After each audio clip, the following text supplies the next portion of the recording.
Good afternoon and welcome back to the YouTube channel, everyone. Well, I bet you were wondering what happened with that wonderful CLK that I purchased for a bargain. Well, I have some good news and some bad news. I'll start with the bad news. The bad news is that the car is a total lemon. I mean, I bought it without seeing it, and yeah, it's freaking terrible. I mean, maybe I'm being harsh, but yeah, no, it's been parked up a lot. I only had 2 owners and only 96,000 miles. I say only, but for a Mercedes engine, I thought that's still okay. I mean, it's 1,600 quid for a Mercedes engine for a convertible. The roof works, so there's that. But you know, details like this I didn't quite pick up on. But you know, apart from that, you know, yeah, the main problem with this car, when it came, it had a crack lens, so I replaced that. That only cost me £30, so that was all right. These parking sensors are just for show. They don't actually work.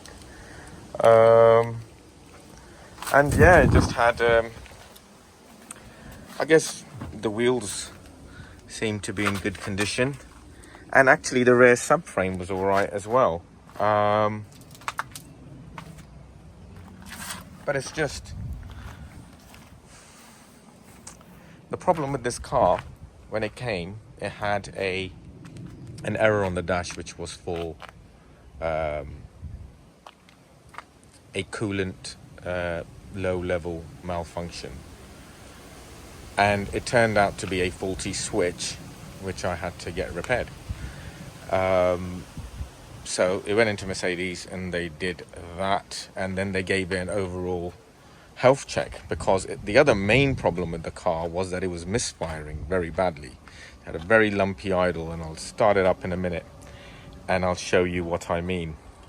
And the other issue with it was that underneath the car was not rotten, but a lot of surface rust, and it's got an aftermarket exhaust on it, which is really rotten all the way through. And I'm just thinking, oh god, an exhaust system as well as a lumpy idle, what am I in for here? So I asked Mercedes to go and do their investigation. The air conditioning also didn't seem to be working. So Mercedes did their investigations, and it turned out that the car, I mean, I suppose the boot's pretty clean, so that's something.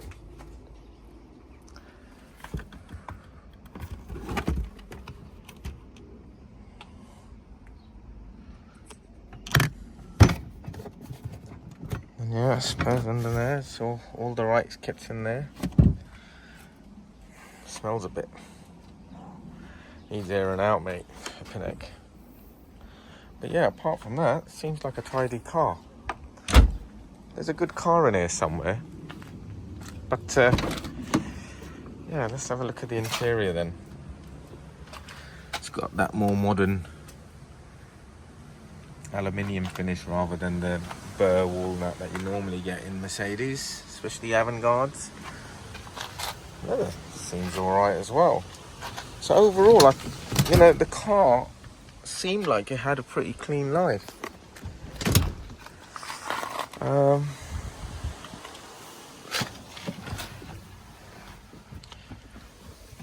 You know, even the dash damper still sort of works. Obviously, it's not been used over 2 years, but that no CDs. I already checked.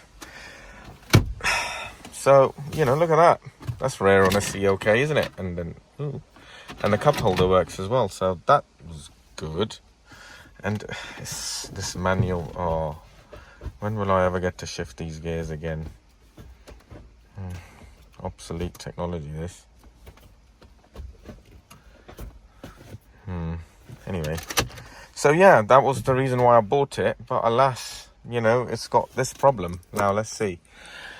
The roof works really well as well. You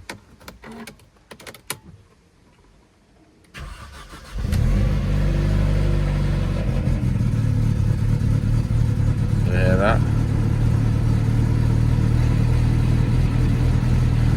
humming from the fuel filter, which is what happens when you use an aftermarket fuel filter on a Mercedes CLK. And then this lumpy idle.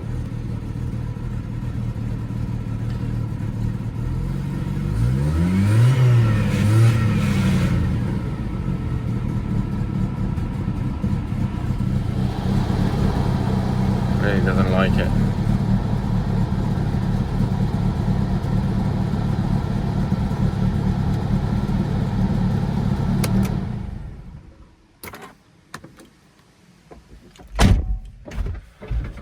So you all heard that, and yeah, after investigation, it turned out that the car needs a new breather pipe, and that misfire is caused by an unmetered air leak.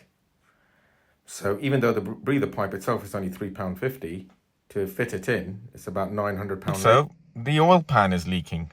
So I've got an oil pan leak, and this is like the quote for the parts only. And then this is the quote for the labor to do it all. So that's 1740 plus 524. 2,264, I think. Possibly. And that's more than the car's worth. I mean, I only paid £1,600 for it. And I was told it only requires a service. So I called the chap up and I said, listen, mate, I think you need to take this car back. And fortunately for me, he gave me a used car invoice with his company's rubber stamp on it, which entitles me to a full refund if I do it within 30 days. And that's exactly what I'm going to do. Sometimes you just need to know when to walk away. And the lesson is, don't ever buy a car without looking at it. And I suppose there's many lessons. Also, there's no such thing as a cheap convertible Mercedes that's, yeah. So, I mean, that's ever going to work. In the end, it'll be an expensive convertible Mercedes. So, yeah. There goes that pipe dream. On to the next one then. Till next time, guys. Thanks a lot for watching.